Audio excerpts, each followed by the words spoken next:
Yo, what is going on, ladies and gents? Welcome back to another Rainbow Six Siege mobile video here today. And today, we're going to be taking a look at two games on the market, which are CQBs, which is Rainbow Six Siege Mobile, and also AreaF2, a beloved game that was taken away way too soon from us. And we're going to compare them to see which one is going to be the king of the CQB title in this video.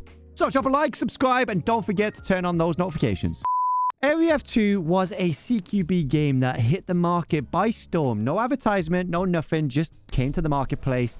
In Brazil, it was a beta. Now, we're going to be reacting to two separate games and two gameplays from a good friend, Callistus, one of the most cracked out CQB players of all times. Now, Callistus, you guys probably know him because I've reacted to some of his AreaF2 footage in the past when we was waiting for the return of the game, which never happened. And what was the reason that it didn't come back, and what was the reason it got taken off the market? You may be wondering if you're new to this channel. Well, they actually had a big fat lawsuit by Ubisoft, which are the developers of Rainbow Six Siege Mobile. At the time, nobody knew if R6 Mobile was even in development or even coming out. But I did mention it in one of my videos that because they lawsuited AreaF2, we were most likely going to be getting an R6 Mobile. That was because why would they lawsuit a game if they wasn't going to be running up in the market themselves? If we are actually going to be taking a look at AreaF2 footage, which we are in the background right now, this game was super smooth. It was clunky, some of the movement, like it wasn't fluent, but it worked because you didn't take any notice of how the movement felt, like how the movement speeds or like the peaking and stuff, because everything felt natural because it all balanced together. Now, most games on the market these days, they either have like overpowered movement, like for example, Apex Legends Mobile, but then the gunplay close range is just terrible and optimization is terrible. Now, this game though had everything running for it. It had gameplay, it had great map design, great destruction, great optimization, and overall was a very fun, enjoyable game. But Callistus in the background right now, as you can see, this dude like just pops off, like the peeking. It was insane. Now, what makes this game great, in my opinion, was how much of a replica of R6 on PC and console it really was. Because it was one-tap headshots. You could run around with a pistol and one-tap people. You could peek, spam peek. You could destroy most of the rooms, like the walls, the ceilings, the floors. Like this map in particular that you're looking at right now, you could destroy pretty much everything, of course, except for the concrete walls. But there was so much destruction. Now, when we actually move on to the R6 part of this video, I'm going to go over some topics that, of course, I really truly feel like they are lacking compared to what this Chinese ripoff game actually had compared to them. But overall, the graphics, like I said, all right, they're not phenomenal. They're not completely like over the top, but it worked. It was an arcade type shooter. And for mobile, it was one of the most historic games to drop. And you can ask anyone. 1 month, I gained 30,000 subscribers. That's why I started YouTube, was because of this game on mobile gaming. Now, well, you know, where would I be if this game was still out? Like, I've spoke to my friends about this. Like, I'd definitely probably be around about 2, maybe 300,000 subs, maybe even more, because this game was definitely one of those games that was going to pop. And I remember an event running on, I think it was like $100,000. It was an like invite code. And I was actually first place in my region. But not only that, I was first place worldwide.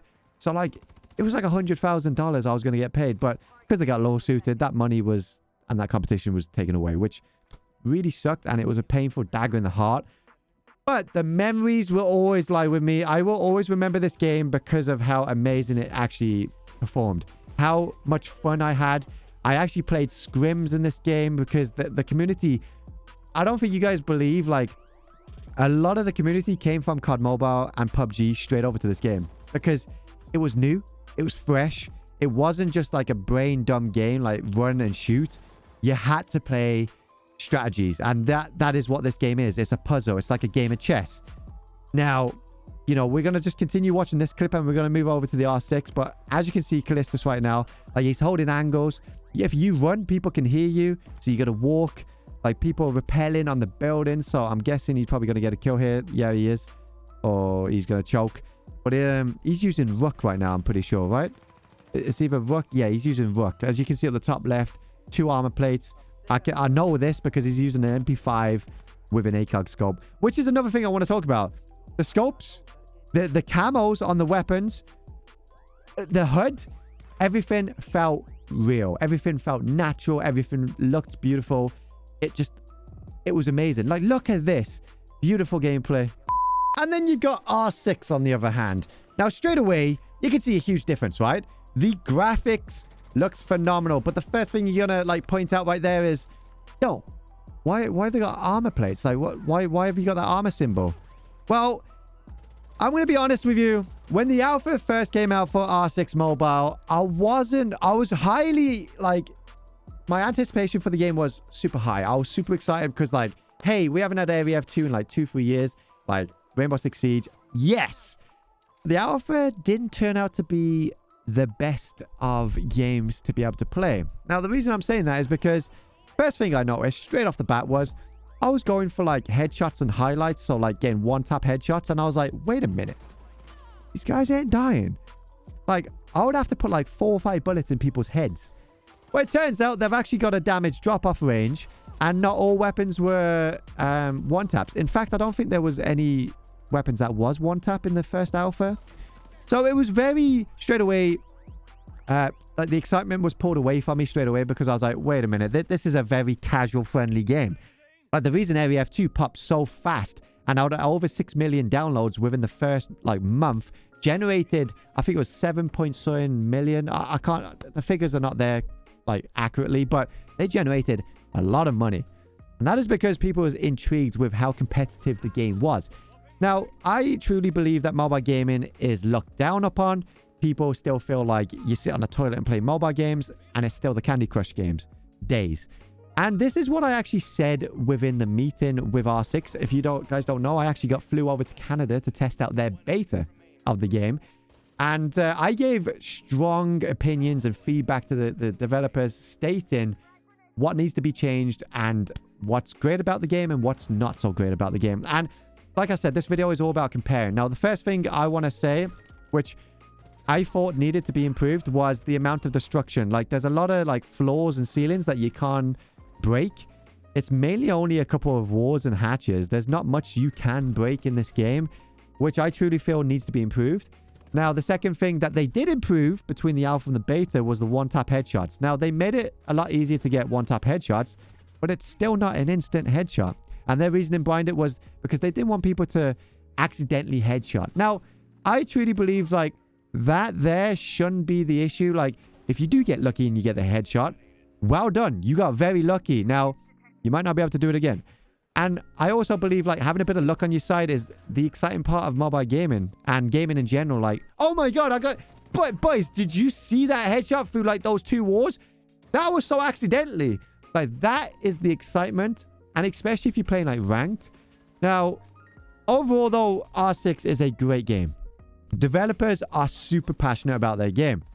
And their graphics, as you can see, are much better than AreaF2's. They're not as clunky. People kept saying this game's arcadey, but if you saw the AreaF2, AreaF2 was definitely more arcadey than this game. And overall, like, they did take a big step away from the PC and console version of the game.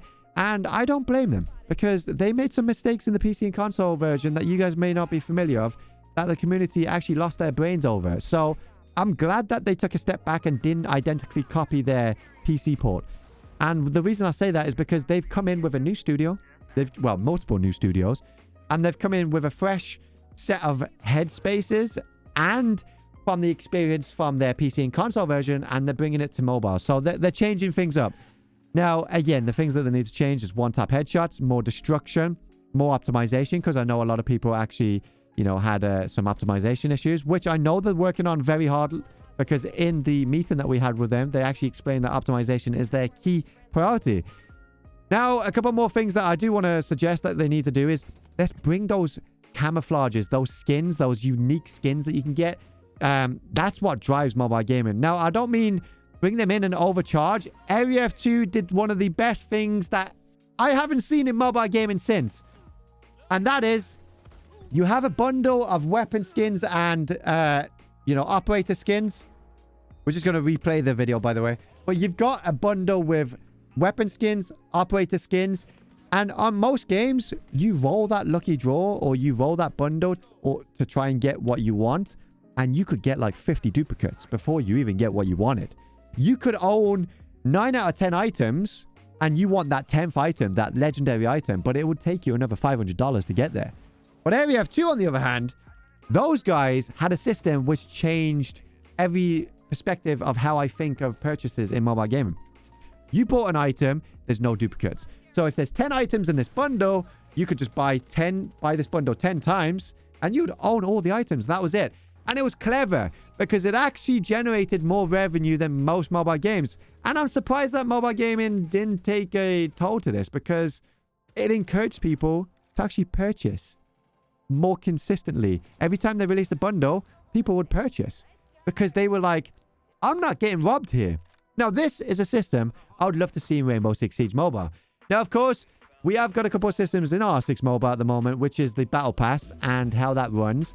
Now, I really, truly believe that they should add some skins in there, some weapon charms, even weapon stickers. Let's get some customization. We need that customization. Like, customization in mobile gaming is top priority, in my opinion. It makes your game account feel like it's yours and not the same as everybody else's. You can customize your guns in whatever way you want. Like if you want a banana sticker on your pistol, for example, on the barrel, you can put it over on there, you know? And that'd be different to somebody else that's running the same operator as you when you're playing against them, but their pistol hasn't got a banana on the end. Now that makes a player feel more engaged and inclined to the game. It feels more of a relationship when it comes between player to game.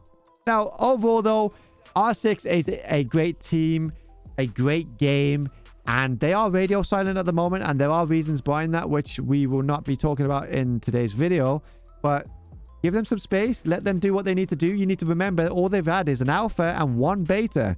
You never know. We could be getting global within the next couple of weeks. I did explain this in my last video, but like their games, alpha between beta was like 3 to 4 months.